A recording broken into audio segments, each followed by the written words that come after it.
নমস্কার, টুম্পা স্টার কিচেনে সকলকে স্বাগত।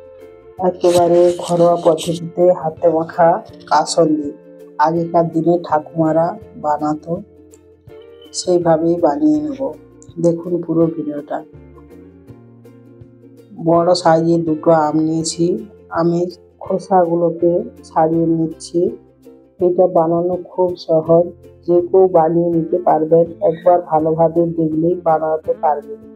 আর খেতেও দুর্দান্ত স্বাদের হবে। অবশ্যই একবার হাতে মাখা কাসুন্দি বানিয়ে দেখবেন, কোনো কিছু ঝামেলা ছাড়াই, একেবারে ঘরোয়া পদ্ধতিতে। দেখুন আম দুটো ছাড়ানো হয়ে গেছে, এবার আমগুলোকে গ্রেট করে নেব।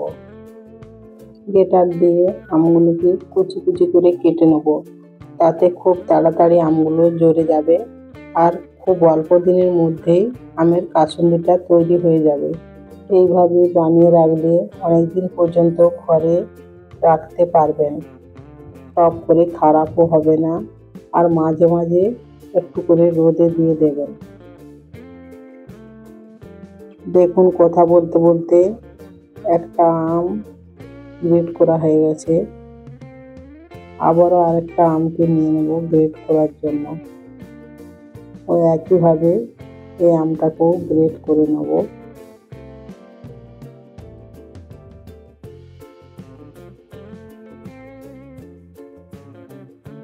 দুটো আমি গ্রেট হয়ে গেল।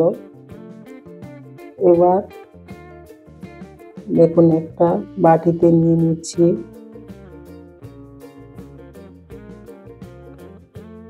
সবগুলো বাটিতে ঢেলে নেব। এবার স্বাদ মতো একটু লবণ দিয়ে দেব। লবণটাকে ভালোভাবে মাখিয়ে নেব। মাখিয়ে 5 মিনিটের জন্য রেখে দেবো, তাহলে আমগুলো নরম হয়ে যাবে। আর এদিকে একটু মিক্সিতে সরিষা নিয়ে নিলাম, সরিষাটাকে মিক্সিতে পেস্ট করে নিচ্ছি। এটা শিলবাটায় পেস্ট করলে খুব ভালো হতো, আর সেন্টটাও খুব সুন্দর হতো, আর টেস্টটাও খুব ভালো হতো। এবার কাসুন্দিটার সঙ্গে দিয়ে দিলাম শুকনো লঙ্কা, দিলাম হলুদ গুঁড়ো অল্প করে দিলাম, জিরে গুঁড়ো দিলাম, আর ধনিয়া গুঁড়ো অল্প করে দিলাম। এবার কাঁচা সরিষার তেল দিয়ে দিলাম।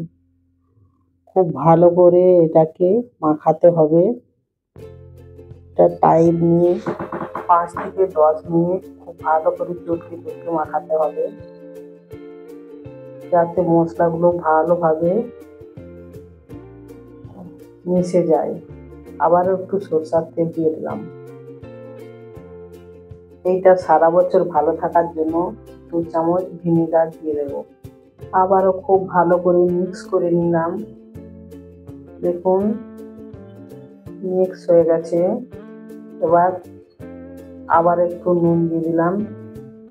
প্রথমে একটু নুন দিয়েছিলাম, আবারও অল্প করে একটু নুন দিয়ে দিলাম।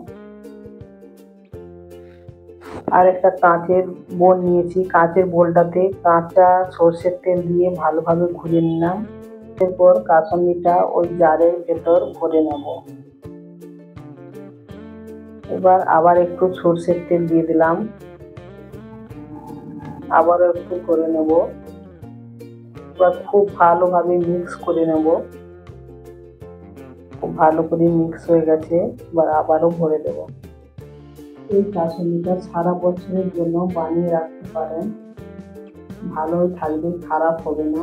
আবারও একটু উপর থেকে সরিষার তেল দিয়ে দিলাম। এবার একটু ভালোভাবে মাখিয়ে দেব। দেখুন কত সুন্দর দেখাচ্ছে।